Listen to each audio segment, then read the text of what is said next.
What's up, my people? Before we start the show, make sure you like the video, comment on the commentary, and subscribe to the channel. Become a part of the GVG family, because without you, there's no us. And as always, we thank you, and all praises to the Most High. Now let's get into it.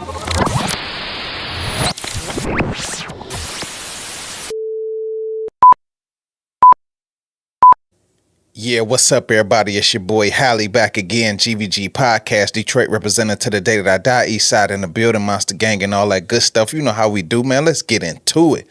GVG, God versus gods, the true God, the true creator of all, versus the deities and people and all these things that we serve instead of him. Man, we about to peel these layers back. We about to break some of these curses. We about to fight some of these demons. We about to show them that this is real. This is your boy Hally, man. Grassroots, man. This is the 6-month anniversary, man. We've been doing this GVG podcast for 6 months, man. We thank everybody who's tuned in, everybody who's commented, everybody who shared. We just love all of y'all, man. It's really no us without y'all in this cyber world. You know, we just gonna keep walking with the Most High and exalting his name and just trying to find the truth. And as we find the truth, we're going to display it to you. We are all walking together. I am not perfect. You are not perfect. We are imperfect beings, but we are trying and we are striving through the Most High and his son, the Messiah, man. Let's get into it, man. Tune in, share, man. Become a part of the family, man. This is a real podcast. This is a guy who comes from nothing that's trying to make something, man. Join the family. Be with us, man. We love y'all out there. Y'all already know how I do. I read my points off the phone, and then I go off the fly, man. Let's get into this title, and then let's get into it. It's your boy, Hally. Let's go. Today, we're going to be talking about the rap culture part 2. The rap culture part 2. I don't know if y'all checked out the first one, but go and check out the first part of rap culture. It's rap culture part 1. It's on my YouTube. It was crazy. It was just, we dived into a lot of things, and this is part 2. We're going to dive into a bunch more things, man. We just going to keep going and peeling back these layers, because as a people in America, black people, man, we have been through it. And I'm not just trying to single out black people. We all have been through it. But this rap culture that I'm talking about, it affects black people more than anybody. So we're going to really peel back some layers today, and we're really going to get into it, man. So just follow me and just listen. We're talking about the rap culture, and this is part 2. The first topic is dumbing ourselves down. Nerd alert. So coming from where I came from, where I come from, Detroit City, there were a lot of people who, we got a lot of smart people. We got a lot of intelligent people who strive for better and want to do things in this life. But my personal experience growing up, I found myself in situations where my intelligence or my smarts or my reserve or me not cussing or me not doing certain things, as a little tyke before I got in the streets, I think that may be one of the things that drove me to the streets is people tease you for getting A's on your spelling tests. People tease you for getting a B+ in math class. People tease you for wearing your clothes a certain way. If you are a person who is of high intelligence in the hood, most of the time you will get clowned. I was one of those people who got clowned for being intelligent.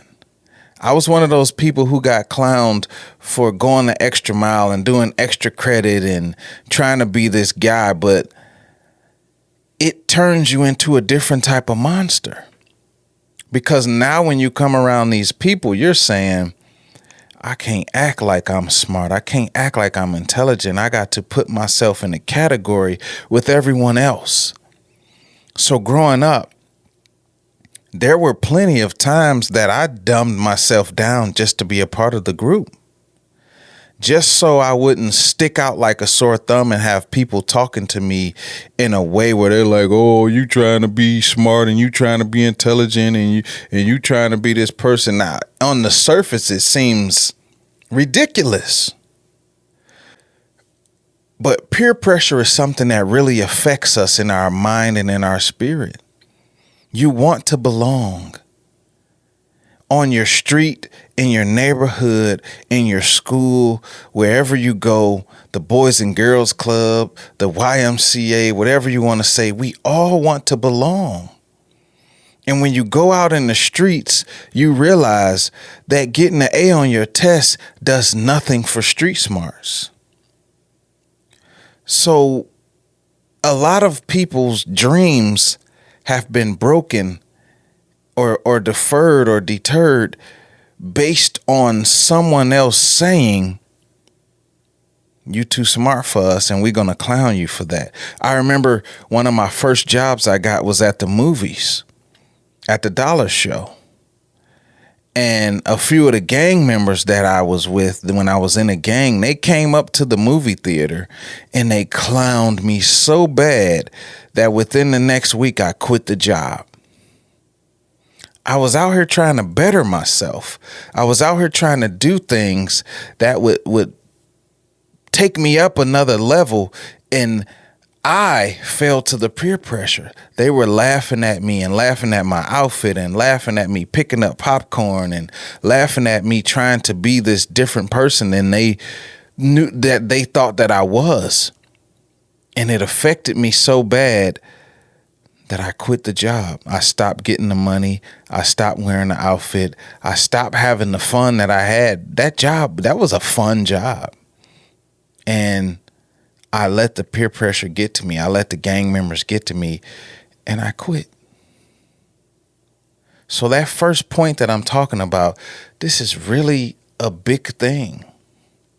This is really a big thing. This is something that I have from personal experience, and this is things that you see on TV and in social media and around. The dumbing down of people trying to belong to a culture who doesn't want you to be intelligent or smart. We're going to move to the next topic of Rap Culture Part 2. The next topic is who owns the culture. Wow. Who owns the culture? Lil Baby comes out. NWA comes out. Tupac comes out. Ice Cube comes out. Dr. Dre, Eminem, DMX, MF Doom, rest in peace. Mobb Deep, Prodigy, rest in peace. Method Man, Wu-Tang Clan, hip hop, gangster rap, candy rap, pop rap, R&B, any genre you can name. Who owns the culture?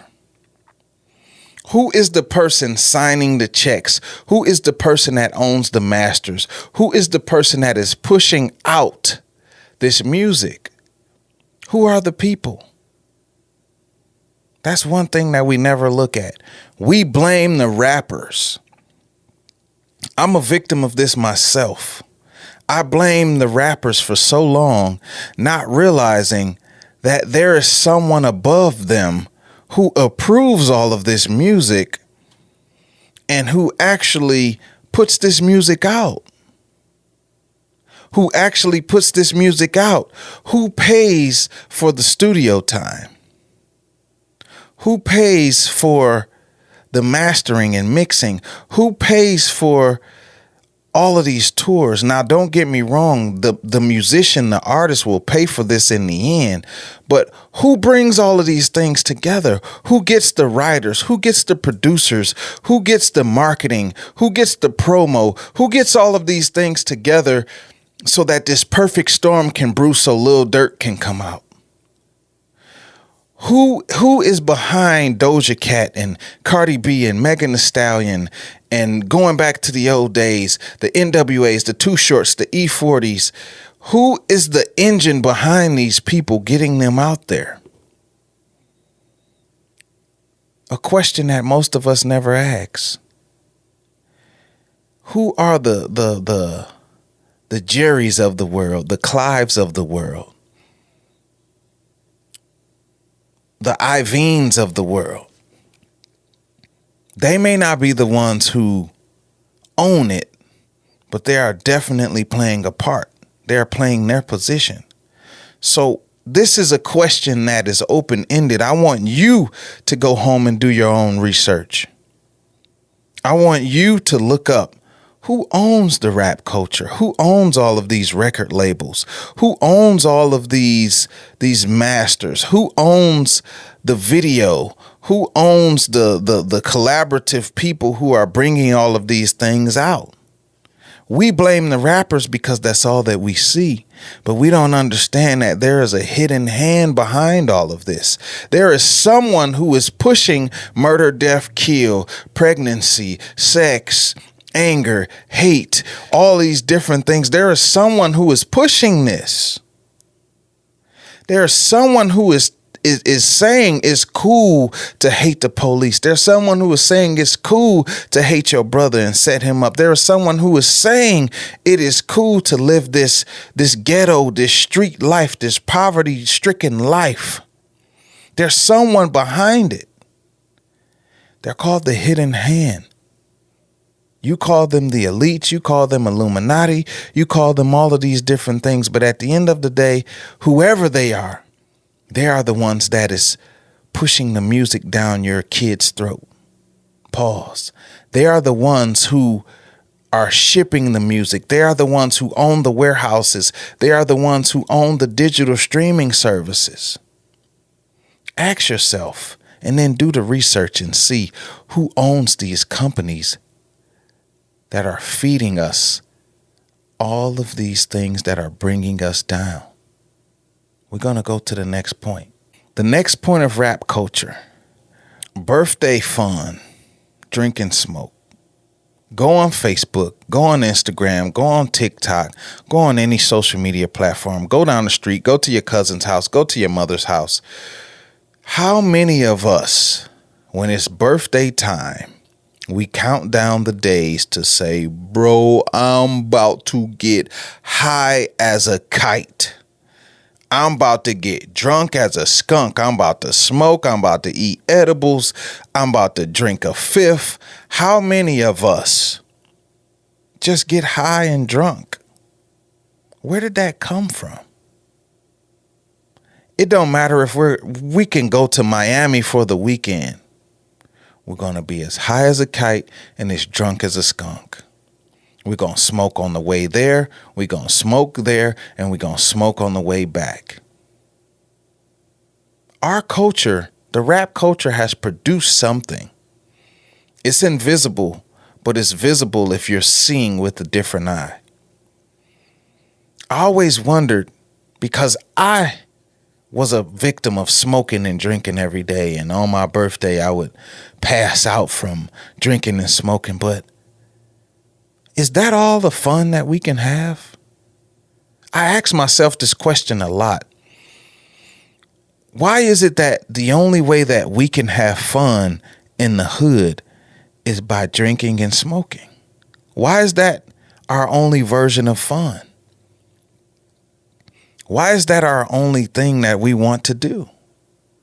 There are spirits that are attached to us and attached to our culture that says, on your birthday, everybody gonna bring fifths.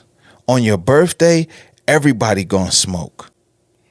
I wondered, when you go to other cultures, when you look at other cultures, they're not just getting drunk and high on for their birthdays. They're doing things. They're having different types of fun. I always ask myself, Hally, how do you have fun now that you're not drinking a fifth of liquor and smoking 12 blunts on your birthday? Or just period. How do you have fun? I find myself asking this question. How do I have fun without drinking and smoking? There is something that is attached to us that no matter what is going on, the way we have fun is by getting high and getting drunk until we pass out. And the next day we talk about, bro, I was so high. I fell down the steps, bro. I was so drunk that I was cussing out my friend and fought with the cops and the bouncer at the club, bro. We was getting it in. We was going hard. We was on tip. We was doing the thing. Almost went to jail. I was so high. Why is that so great to us? I'm going to go to the next point. This was a short point, but this is a question that I've asked myself. How do I have new fun? The next point is police. We were taught to hate police. Not only police, we were taught to hate authority. The rap culture has taught us to hate authority. Meaning, anybody who tries to tell us anything, we go against it. We are a rebellious culture. We are a rebellious culture. It's not just policemen. It bleeds over into our homes. The mother and father are now the enemy because no one respects authority. No one wants to be told what to do. GVG, listen to me. This is a do as thou wilt mindset. If you look at policemen, there are bad apples. But if you said there's 2% of police out of 100 killing people, we would focus more on the 2% than the 98% who are actually just trying to go home to their families, doing their job and going home. Yes, as a black man, there are people who fear us. That's why some of us have been taken down for no reason. Some of us have been shot 44 times for no reason. Some of us have been choked to death. Some of us have been beat to death for no reason, all out of fear because of this black skin. I am in no way, shape, or form taken away from that. What I'm saying is 2% of police cannot equal 100. If you defunded the police, if you got rid of the police system right now, what's to stop someone from coming in your house, taking all of your belongings, raping your daughter, killing you, ravaging your whole house? What's to stop people from going into Tim Hortons and killing everybody, taking all of the money? It's the law. The law may not be fair at times. It is definitely disproportionately against us. But I will never take it away. I will always respect authority. I will respect my boss as long as they give me something to respect. I will respect my mom and dad. I will respect policemen as long as they give me something to respect. I will respect firefighters. I will respect teachers. I will respect my elders as long as they give me something to respect. But we have moved to a time where people say, forget authority. I love NWA. I love NWA. But what movement did NWA start? The movement against the police. Now, the Black Panther Party said we are going to police ourselves. The NWA said, forget the police. I kill a cop. Ice-T. And then went on to play a cop in New Jack City and for the rest of his life played a cop on Law and Order. That's no knock at Ice-T. That's my guy. I'm just saying that we have to get our priorities in order when it comes to these things. Authority is not always bad. I'm not saying it's good all the time, but authority is not always bad. You should listen to your mom and dad if they're giving you real game. I don't care if I see a policeman drive by me. I'm not thinking, oh, bro. Like, nah. I'm to an age now where I understand wisdom is going to outdo stupidity. We are so poor in the pocket, but we are so rich in attitude, meaning no one can tell us anything. It's time to change that mindset, people. In no way, shape, or form am I saying that we don't need to rise up, but we need to rise up with intelligence And we need to rise up with the Most High. We're going to move on to the next point. Entertainment dreamers. Basketball, football, and rap. The entertainment dreamers. Our culture, let's take it back to slavery times. What were we bred to do? To be superhuman, to be athletic, to be above average. We were bred to be entertainers. We were bred to dance. We were bred to sing. We were bred to be these extraterrestrial beings who, if we weren't that, we would die. We would be murdered. So what has happened is, through all of this breeding and this centralized torture and this, you can call it many different things, but the evolution of what they've done to us has created men who can jump higher, run faster, who has a better vision and more precision and can shoot a basket, who can run a football into an end zone, and who can dance, who can sing, and who can rap. But then you fast forward. They created a system where that was the only bright lights for us. The only bright lights for us being an entertainer or playing sports or selling drugs.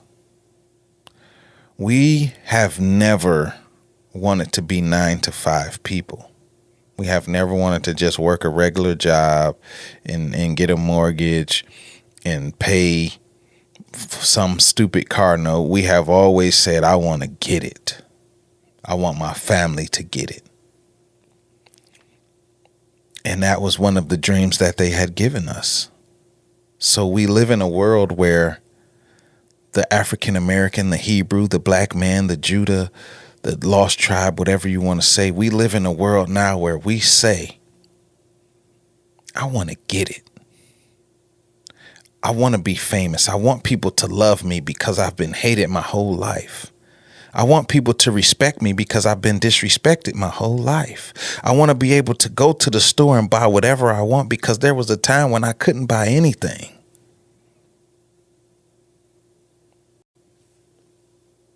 It's in the mind.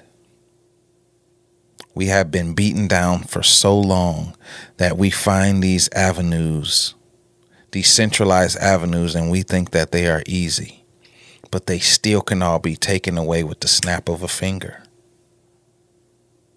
The entertainment game, the rap game, the music industry, period, the football, sports, baseball, basketball, whatever it is, we always look at these as the outs and the ones who don't dive into the dope game and are constantly in and out of prison because we know we want fast living.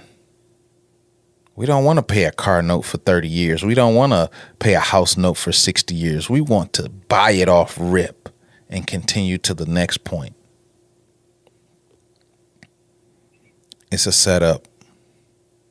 If you look at the percentage of how many people make it to the NBA, to the NFL, to the MLB, how many people make it as an actor, how many people make it as a singer or a rapper, successful, the percentage is very low. A boxer, that's called the 1%. So the next point in the rap culture is fashion. Our style is not our own. We have never developed a style that was for us by us. FUBU. The baggy pants movement was started somewhere. Sagging pants, pants sagging. That was started somewhere. Most people will say that's how it started in jail, and that's how the homosexual males would let people know what they were. The skinny jeans movement started somewhere. History repeats itself. In the 80s, they were wearing skinny jeans. In the 60s, they were wearing outlandish clothes and fishnets and skinny jeans and tight clothes and all of that. Certain time they were wearing bell bottoms, flaring out. Rap music has always been the driving force for our fashion. When Run DMC came out, everyone was wearing a Kango. Everyone was wearing Adidas with no laces. Everyone was wearing the tracksuits. Even Michael Jordan wanted to wear Adidas. He didn't want to sign with Nike. He wanted to sign with Adidas. It was all based on the culture, the rap culture, the influence that you have, or the influence that has been brought upon you is through the rap culture. So you're not wearing the shoes you wear because you want to wear them. You're wearing those because the culture has told you that if you wear these, you will be cooler than if you don't wear these. That's just real spiel, real game. I mean, there's really no other way to put it. We are not thinking with our own brains. We're thinking with influence. 95% of the things that you do is based on influence. If you're not a creator, that means someone is creating something for you. Just giving you the game. We're going to move to the next point. From respect to disrespect. Music back in the 80s had a sense of respect. I'm not saying they didn't smoke. I'm not saying they didn't drink. I'm not saying they didn't tote guns. I'm not saying they didn't fight. I'm not saying they didn't have problems. What I'm saying is the way that the music portrayed itself is it was about respect. Respect me, I respect you. Respect authority if they respect me. It was saying something different. It was saying that you have to earn respect. It was saying that we're going to uplift each other. It was saying that we're not just some ghetto Negroes. And as time has passed, we went from respect to disrespect. If you fast forward to today, people disrespect themselves. Women disrespect themselves more than men do now. Men have no respect for themselves or anyone. So we live in a time now where disrespect is the new respect. Everyone is cussing. Everyone is smoking. Everyone is drinking. Everyone is talking bad about each other. Everyone is cussing people out. Everyone is fighting now. We are not uplifting ourselves the way we used to. Now we are downplaying ourselves and downgrading ourselves as if it's the thing to do. So I guess that's what's trending nowadays. So just think about that one. I don't want to get too deep into that, but just think about how we changed from Queen Latifah saying, "Who you calling a?" to now women calling themselves that. From being Negroes to niggas. It's just a different game. We're going to move on to the next point. Poor people in other countries versus our country. This is a culture shock. In America, when you're poor or, living in poverty or any of those things, it's different than when you're poor or living in poverty in other countries. If you've watched any of my videos, you know that I've said this. There are places where people are standing in a line. All of the families are standing in a line with a bucket, and they have one faucet of running water coming out of the ground. All of those people line up, and they get their water, and they go back to their village. No one is pulling out a gun or a stick or a knife, stabbing 29 people and taking all of their water back home. That's the difference in culture. If you have an American there, he is going to wait till everyone fills their bucket, and he's going to stab all of them and take their water. For some reason in our culture, we have this microwave mentality of I want it now and I will do whatever I have to do to get it. I don't care. I don't care about your feelings. I don't care about your family. I don't care about the funeral. I don't care about the trauma. I don't care about the therapy. I don't care about the aftermath. All I care about is my pockets and the water. So go to other cultures and see how they settle their differences. Go to other cultures and see how they eat together. Look at their bonds. They trust each other. They love each other. They break bread with each other. Then look at our culture. We take our crumbs and run. We hate each other. We don't like each other. Someone can step on your shoe and you're ready to kill them. A girl could look at you a certain way and you're ready to kill her. I'm not saying don't have guns. I'm not saying don't protect yourself. But for some reason, the culture has made us believe that everyone is an enemy, especially the people that look like us. I saw a video the other day.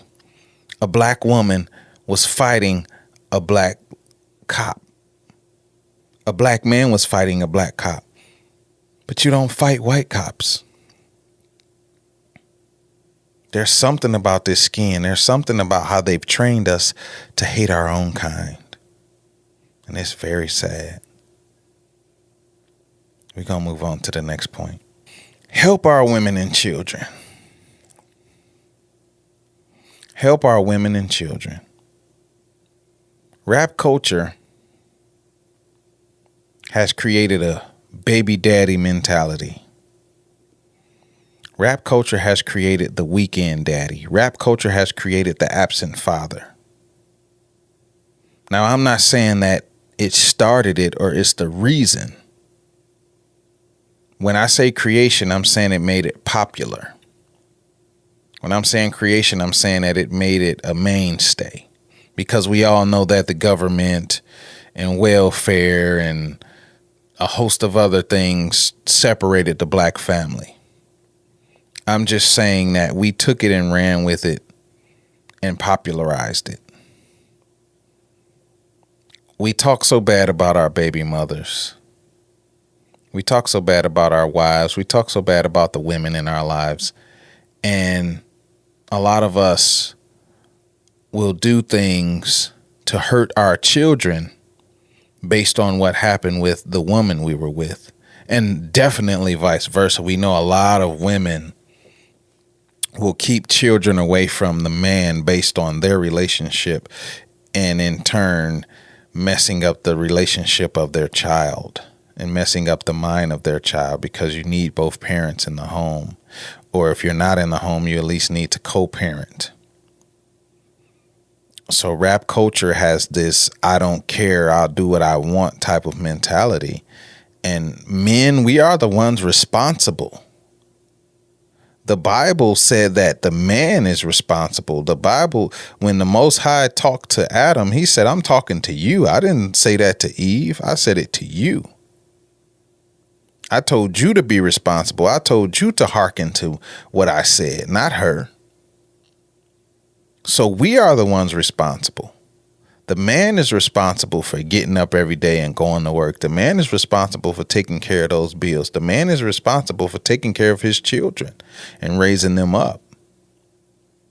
Now, I know I can get some backlash on this on both ends, but understand that this is real spill. The man, we are responsible. The hip hop culture that we created, it went from respecting women to disrespecting women. Now I'll sell crack to a pregnant woman. That was the 90s. The 80s was saying, yo, stay off that juice and fight the power and don't call nobody out their name and lottie-dottie. You know, it's just crazy. So understand those types of things, man.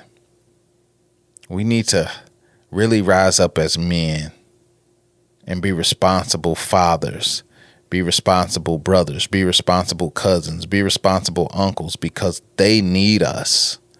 They need our protection. They need our love. They need our provision. They need all of those things to grow and be healthy. Women may say they don't, but they do.